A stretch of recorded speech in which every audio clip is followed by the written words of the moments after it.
ವೀಕ್ಷಕರೇ ನಮಸ್ಕಾರ. PM ಕುರ್ಚಿ ಪವರ್ ಸೆಂಟರ್ನ ಅನ್ಟೋಲ್ಡ್ ಸ್ಟೋರಿ ಇದು. ಪ್ರಧಾನಿ ಹುದ್ದೆ ರೇಸ್ನಲ್ಲಿ ಈ ರಾಜ್ಯವೇ ನಂಬರ್ 1. ಇದುವರೆಗೂ ಭಾರತ 18 ಲೋಕಸಭಾ ಚುನಾವಣೆಯನ್ನು ಎದುರಿಸಿದೆ. ಅಲ್ಲದೆ ಭಾರತದ ಹಲವಾರು ಪ್ರಧಾನಿಗಳನ್ನು ಕಂಡಿದೆ. ಆದರೆ ಇಲ್ಲಿ ಭಾರತದ PM ಚೇರ್ನ ಪವರ್ ಸೆಂಟರ್ ಆಗಿರುವುದು ಯಾವ ರಾಜ್ಯ ಗೊತ್ತಾ? ಇದುವರೆಗೂ 8 ಜನರನ್ನ ಪ್ರಧಾನಿಯನ್ನಾಗಿ ನೀಡಿದ ಆ ರಾಜ್ಯ ಭಾರತಕ್ಕೆ ಹೆಚ್ಚು ಪ್ರಧಾನಿಗಳನ್ನ ನೀಡಿದ ರಾಜ್ಯ ಎಂಬ ಹೆಗ್ಗಳಿಕೆಗೆ ಪಾತ್ರವಾಗಿದೆ. ಹಾಗಾದರೆ ಪ್ರಧಾನಿ ಹುದ್ದೆಯ ರೇಸ್ನಲ್ಲಿ ನಂಬರ್ 1 ಆಗಿರುವ ಆ ರಾಜ್ಯ ಯಾವುದು ಗೊತ್ತಾ? ಅಲ್ಲದೆ ಒಂದೇ ರಾಜ್ಯ ನೀಡಿದ 8 ಪ್ರಧಾನಿಗಳು ಯಾರು ಗೊತ್ತಾ?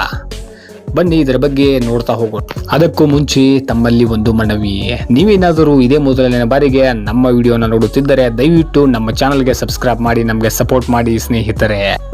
ಭಾರತದಲ್ಲಿ ಪ್ರಜಾಪ್ರಭುತ್ವ ವ್ಯವಸ್ಥೆಯಡಿ ಸಂಖ್ಯೆಯೇ ಸಾರ್ವಭೌಮ. ಲೋಕಸಭೆಯ 543 ಸ್ಥಾನಗಳ ಪೈಕಿ ಬಹುಮತ ಪಡೆಯುವ ಪಕ್ಷ ಅಧಿಕಾರಕ್ಕೆ ಇರುತ್ತೆ.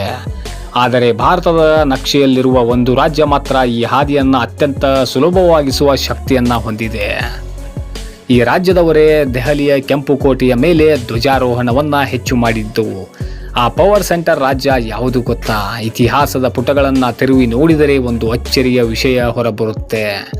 ಭಾರತವನ್ನು ಆಳಿದ 15 ಪ್ರಧಾನಿಗಳಲ್ಲಿ ಅರ್ಧಕ್ಕಿಂತ ಹೆಚ್ಚು ಮಂದಿ ಇದೇ ರಾಜ್ಯದಿಂದ ಆಯ್ಕೆಯಾದವರು. ಆ ರಾಜ್ಯ ಬೇರೆ ಯಾವುದೂ ಅಲ್ಲ, ಅದೇ ಉತ್ತರ ಪ್ರದೇಶ.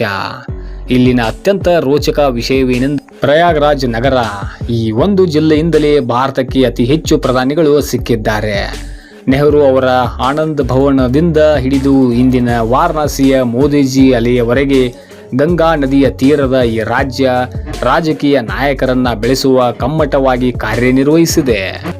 ಸ್ವತಂತ್ರ ಬಂದ ನಂತರದ ಸುಮಾರು 75 ವರ್ಷಗಳಲ್ಲಿ ಅರ್ಧಶತಕಕ್ಕೂ ಹೆಚ್ಚು ಕಾಲ ಭಾರತವನ್ನು ಆಳಿದವರು ಉತ್ತರ ಪ್ರದೇಶವನ್ನ ಪ್ರತಿನಿಧಿಸಿದವರೇ ಆಗಿದ್ದಾರೆ. ಅಂದರೆ ದೇಶದ ಆಡಳಿತ ನೀತಿಗಳು, ಆರ್ಥಿಕ ಯೋಜನೆಗಳು ಮತ್ತು ವಿದೇಶಾಂಗ ನೀತಿಗಳ ಮೇಲೆ ಈ ರಾಜ್ಯದ ಪ್ರಭಾವ ಅಚ್ಚಳಿಯದಂತಿದೆ. ಉತ್ತರ ಪ್ರದೇಶದಿಂದ ಆಯ್ಕೆಯಾಗಿ ಅಥವಾ ರಾಜ್ಯದ ಕ್ಷೇತ್ರಗಳನ್ನು ಪ್ರತಿನಿಧಿಸಿ ಪ್ರಧಾನಿ ಪಟ್ಟ ಅಲಂಕರಿಸಿದ ಆ ಘಟಾನುಘಟಿ ನಾಯಕರು ಯಾರು ಅಂತ ನೋಡುವುದಾದರೆ ಪಂಡಿತ್ ಜವಾಹರಲಾಲ್ ನೆಹರು ಅವರು ಫುಲ್ಪುರ ಕ್ಷೇತ್ರ, ಲಾಲ್ ಬಹದ್ದೂರ್ ಶಾಸ್ತ್ರಿ ಅವರು ಅಲಹಾಬಾದ್ ಕ್ಷೇತ್ರ, ಇಂದಿರಾ ಗಾಂಧಿ ಅವರು ರಾಯ್ಬರೇಲಿ ಕ್ಷೇತ್ರ, ಚೌಧರಿ ಚರಣ್ ಸಿಂಗ್ ಅವರು ಬಾಗ್ಪತ್ ಕ್ಷೇತ್ರ, ರಾಜೀವ್ ಗಾಂಧಿ ಅವರು ಅಮೇಠಿ ಕ್ಷೇತ್ರ, ವಿಶ್ವನಾಥ್ ಪ್ರತಾಪ್ ಸಿಂಗ್ ಅವರು VP ಸಿಂಗ್ ಅವರು ಫತೇಪುರ ಕ್ಷೇತ್ರ, ಚಂದ್ರಶೇಖರ್ ಅವರು ಬಲ್ಲಿಯಾ ಕ್ಷೇತ್ರ, ಅಟಲ್ ಬಿಹಾರಿ ವಾಜಪೇಯಿ ಅವರು ಲಕ್ನೋ ಕ್ಷೇತ್ರ, ನರೇಂದ್ರ ಮೋದಿಜಿಯವರು ವಾರಣಾಸಿ ಕ್ಷೇತ್ರ. ಇವರೆಲ್ಲ ಉತ್ತರ ಪ್ರದೇಶದ ಕ್ಷೇತ್ರಗಳಿಂದಲೇ ಆಯ್ಕೆಯಾದವರು. ದೇಶದ ಉಳಿದ ರಾಜ್ಯಗಳು ಆರ್ಥಿಕವಾಗಿ ಅಥವಾ ಸಾಕ್ಷರತೆಯಲ್ಲಿ ಮುಂದಿದ್ದರೂ ರಾಜಕೀಯ ಪವರ್ ಪ್ಲೇನಲ್ಲಿ ಉತ್ತರ ಪ್ರದೇಶವೇ ಇಂದಿಗೂ ಬಾಸ್ ಆಗಿ ಉಳಿದಿರುವುದು ಹೇಗೆ? ಗಂಗೆಯ ಒಡಲಲ್ಲಿ ಅಡಗಿರುವ ಈ ಅಧಿಕಾರದ ರಹಸ್ಯ ಇಂದಿಗೂ ಭೇದಿಸಲಾಗದ ಒಗಟಾಗಿಯೇ ಉಳಿದಿದೆ. ಆ ರಾಜ್ಯ ಬೇರೆ ಯಾವುದೂ ಅಲ್ಲ, ಅದೇ ಉತ್ತರ ಪ್ರದೇಶ. ಇಲ್ಲಿನ ಅತ್ಯಂತ ರೋಚಕ ವಿಷಯವೇನೆಂದರೆ ಪ್ರಯಾಗ್ರಾಜ್ ನಗರ ಈ ಒಂದು ಜಿಲ್ಲೆಯಿಂದಲೇ ಭಾರತಕ್ಕೆ ಅತಿ ಹೆಚ್ಚು ಪ್ರಧಾನಿಗಳು ಸಿಕ್ಕಿದ್ದಾರೆ. ನೆಹರು ಅವರ ಆನಂದ್ ಭವನದಿಂದ ಹಿಡಿದು ಇಂದಿನ ವಾರಣಾಸಿಯ ಮೋದಿಜಿ ಅಲೆಯವರೆಗೆ ಗಂಗಾ ನದಿಯ ತೀರದ ಈ ರಾಜ್ಯ ರಾಜಕೀಯ ನಾಯಕರನ್ನ ಬೆಳೆಸುವ ಕಮ್ಮಟವಾಗಿ ಕಾರ್ಯನಿರ್ವಹಿಸುತ್ತಿದೆ.